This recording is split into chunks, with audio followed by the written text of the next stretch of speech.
Bonjour, vous entendez les cloches? C'est le jour de Pâques. Les oiseaux, le chat, la tourterelle, le coq, on va avoir droit à tout, et tant mieux, c'est la vie, et puis en plus c'est Pâques. Alors aujourd'hui je vais vous raconter une de mes histoires préférées. Je ne vais pas vous dire tout de suite à quelle histoire elle va vous faire penser. D'ailleurs ça pourrait être une devinette. Je ne vais pas vous le dire. Et puis ceux qui auront reconnu, eh bien vous m'envoyez. Vous m'envoyez un mail ou vous marquez un petit commentaire avec le nom de l'histoire que ça vous rappelle. Hein? On va faire comme ça. Et puis demain je vous dirai. Cric. Crac. Quand Yancey est né, son père et sa mère étaient vraiment très très heureux. On l'attendait, on savait qu'elle allait avoir une jolie vie. Malheureusement, peu de temps après sa naissance, sa mère meurt. Le père est complètement déboussolé et, disons-le, il n'arrive pas à faire face. S'occuper d'un bébé, s'occuper de la maison, aller travailler, non. Tout le monde lui dit, il faut que tu retrouves une femme, que tu te remaries. C'est comme ça. Mais lui, il a tellement de peine qu'il résiste, et puis, allez, il trouve une femme, il est assez content parce que cette jeune femme a déjà une fille, presque du même âge que Yancey. Alors tout va aller très très bien. Et c'est vrai qu'avant le mariage, tout allait très très bien. Puis il y a eu le mariage, un joli mariage. Et puis, disons-le, les quelques années qui ont suivi le mariage a commencé, surtout pour la fille de la femme, vraiment des attitudes très désagréables envers Yancey, très désagréables. Et voilà que le père est obligé de partir pour aller guerroyer ou je ne sais trop quoi. Alors là, ça a été un déchaînement. La belle-mère et sa fille ont tout fait faire à Yancey. Mais toutes les charges, toutes les corvées de la maison. Bref, Yancey était maltraitée et elle était bien obligée de faire ce que les femmes lui disaient de faire. Aller chercher de l'eau, par exemple. Tout simple, aller chercher de l'eau. Eh bien non, Yancey ne pouvait pas aller chercher de l'eau à la fontaine qui était juste là dans le village. Non, non, non, non, soi-disant, elle n'était pas assez bonne. Non, Yancey devait aller chercher de l'eau dans l'étang qui était de l'autre côté du petit bois, loin. Pour revenir, porter ces seaux d'eau, c'était terrible. Et pour dormir, fini la chambre pour Yancey. Non, non, non, une paillasse contre la cheminée, comme ça elle serait tout à fait prête le matin pour faire le ménage. Non, je vous dis, la vie de Yancey a complètement changé. Justement un jour, qu'elle allait chercher de l'eau à l'étang là-bas de l'autre côté du bois, elle a remarqué, juste au moment où elle allait repartir avec son eau, un petit poisson. Oh, un petit poisson pas plus gros que le pouce. Il était rouge et autour des yeux c'était doré. Il était tellement joli que Yancey l'a pris. Elle l'a mis dans le seau d'eau et elle est repartie. Et arrivée à la maison, de peur que les femmes le voient, vite elle a mis le poisson dans un bol. Puis elle lui a bien donné à manger, ce qu'il faut pour un poisson. Aussi le poisson a grossi, elle a été obligée de le mettre dans un saladier, et puis dans une bassine. Et puis non, le poisson devenait trop gros, et les femmes allaient le voir. Et alors là, ça serait terrible. Aussi un jour, eh bien, Yancey, elle a pris le poisson, et sous prétexte d'aller chercher de l'eau, elle l'a reposé là-bas dans l'étang. Chaque fois, à partir de ce moment-là, chaque fois que Yancey allait chercher de l'eau, le poisson l'entendait certainement, la voyait peut-être bien. En tout cas, il s'approchait du bord et elle, du coup, elle s'asseyait et elle lui parlait, elle lui racontait tous ses malheurs. Bien sûr, elle ne répondait pas, c'était un poisson, mais ça lui faisait tellement de bien. Et puis elle repartait. Et du coup, la belle-mère avait remarqué que malgré le poids de l'eau, Yancey marchait comme si de rien n'était et elle était heureuse. Bizarre quand même. Je lui donne pas grand-chose à manger, elle est toute maigrichonne Et chaque fois qu'elle va chercher de l'eau et que c'est lourd comme tout, elle est toute contente. Il se passe quelque chose qu'elle a dit, la femme. Alors, elle est allée poursuivre le lendemain. Elle a suivi Yancey. Elle s'est cachée derrière un buisson et elle a tout vu. Elle a vu Yancey qui est arrivé vers l'étang, le poisson qui est arrivé vers elle, qui se posait juste là sur l'herbe, et puis Yancey qui lui parlait et qui était si heureuse. Elle a laissé partir Yancey, puis elle s'est approchée. Mais pas de poisson, pas de poisson. Elle a fait le tour, elle a touché l'eau, pas de poisson. Elle est repartie, mais sur le chemin, elle a réfléchi. Et à peine arrivée à la maison, elle a dit à Yancey, « Tu me donneras ta robe, là, elle est toute déchirée, mais donc celle-ci, ça ira très bien. Je vais te réparer celle-là. » Mais elle ne l'a pas du tout réparée. Non, non, non, non. Le lendemain matin, avant que Yancey aille chercher de l'eau, la femme, elle a mis la robe. Elle a pris un couteau de cuisine et elle l'a mis là, dans la manche. Et elle est partie vers l'étang. Le poisson, il a été persuadé que c'était Yancey qui venait comme d'habitude. Alors il s'est approché de la femme. Il a mis sa tête juste là, sur le bord de l'étang. Elle a pris le couteau et tchac! Elle a tué le poisson en lui coupant la tête. Puis elle a pris le poisson et elle est rentrée chez elle. Et même qu'elle l'a mis à cuire et qu'elle l'a tout mangé et qu'elle a trouvé qu'il était très très bon. Yancey, elle, elle est allée chercher de l'eau comme à son habitude. Quand elle est arrivée, elle a été étonnée de ne pas voir le poisson. Alors, elle l'a appelé, elle a touché l'eau, elle a fait tout le tour de l'étang et elle a vu. Elle a vu les restes. Alors elle s'est mise à crier, à pleurer. Pour elle, le monde s'effondrait. Mais voilà que tout d'un coup, des nuages, est descendu un drôle de bonhomme. Il était grand et assez costaud. Il avait des cheveux qui partaient un petit peu dans tous les sens. Il avait un pantalon bouffant, une jolie veste de toutes les couleurs. Et il a dit à Yancey, « Calme-toi, ne te fais pas de soucis. J'ai vu ce qui se passait. Ton poisson est mort, ton poisson est mort. Tu ne pourras pas le faire revenir, c'est ta belle-mère qui l'a tué, et même qu'elle l'a mangé. Mais, grâce à lui, ta vie va être meilleure. » Après avoir mangé le poisson, ta belle-mère, elle a mis toutes les arêtes sur le tas d'ordures qui est derrière la maison. Tu vas aller les ramasser et les mettre dans une boîte. Toutes les arêtes.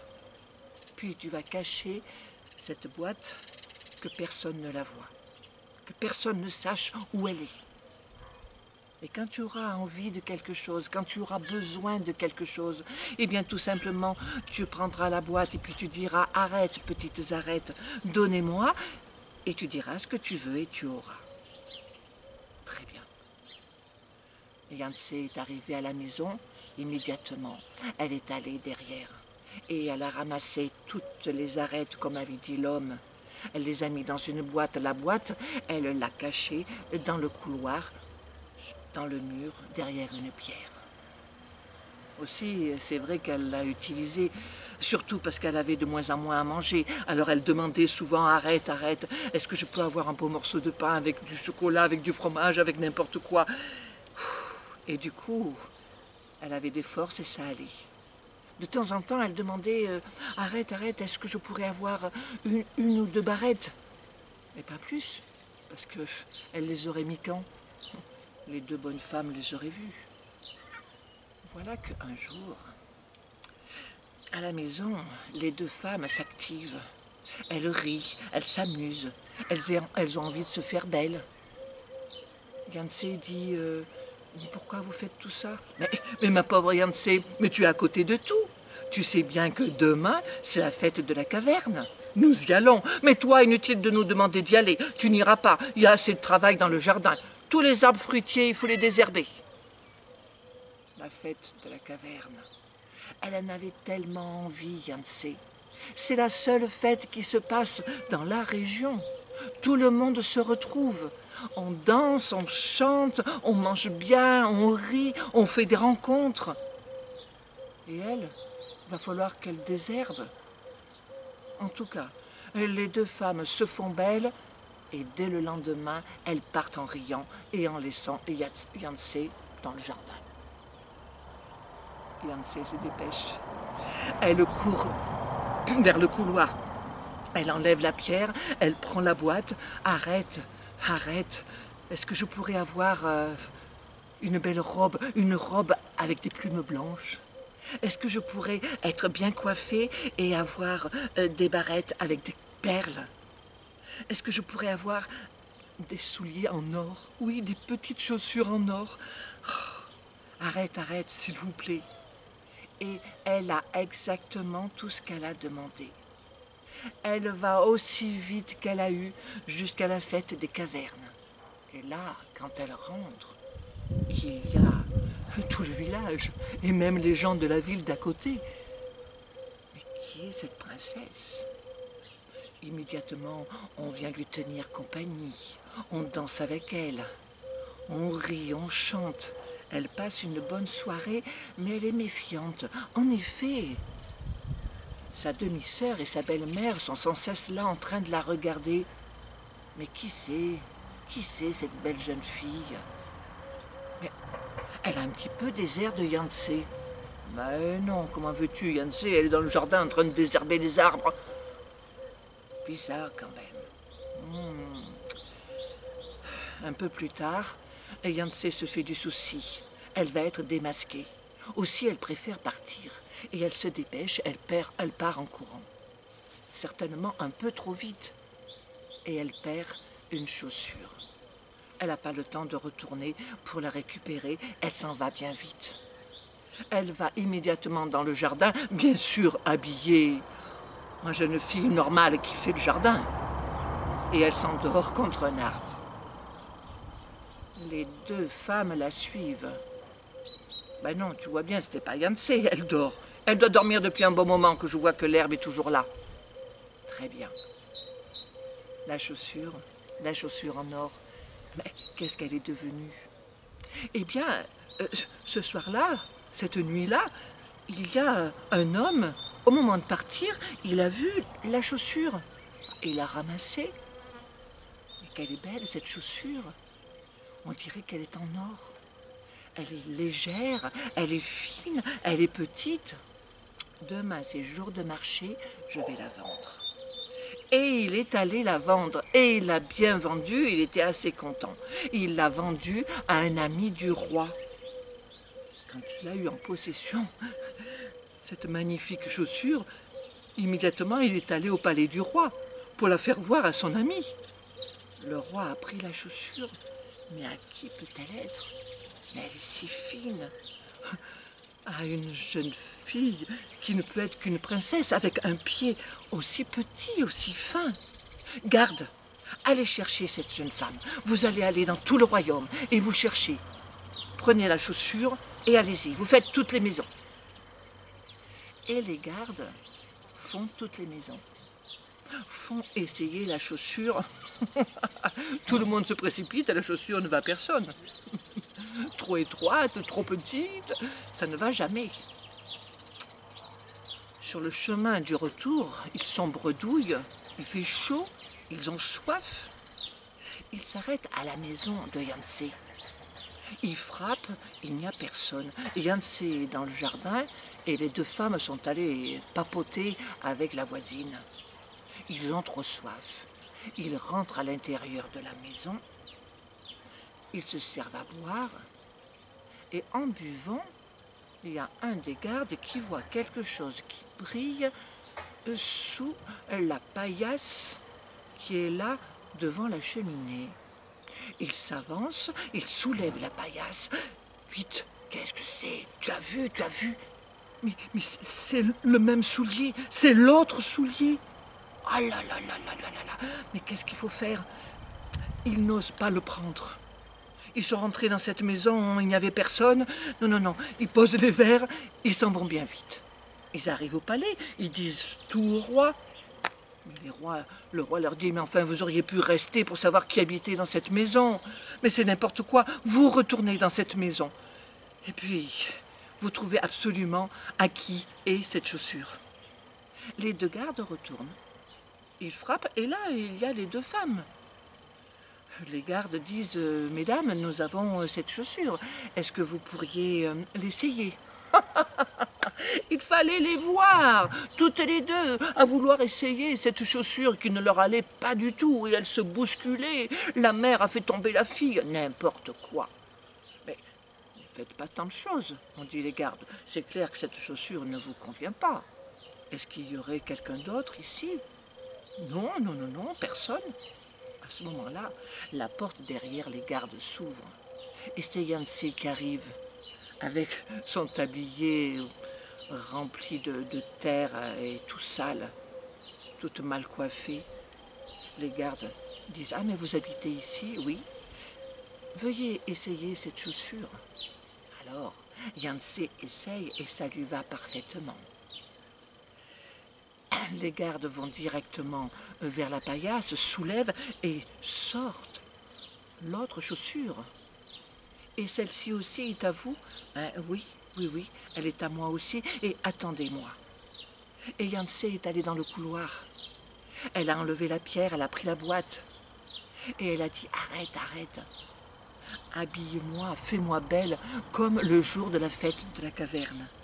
Et immédiatement, Yancy a sa magnifique robe en plume blanche, ses jolies barrettes avec des perles. Elle met les chaussures et elle rentre dans la salle. Ah, alors là, il fallait voir la tête des bonnes femmes.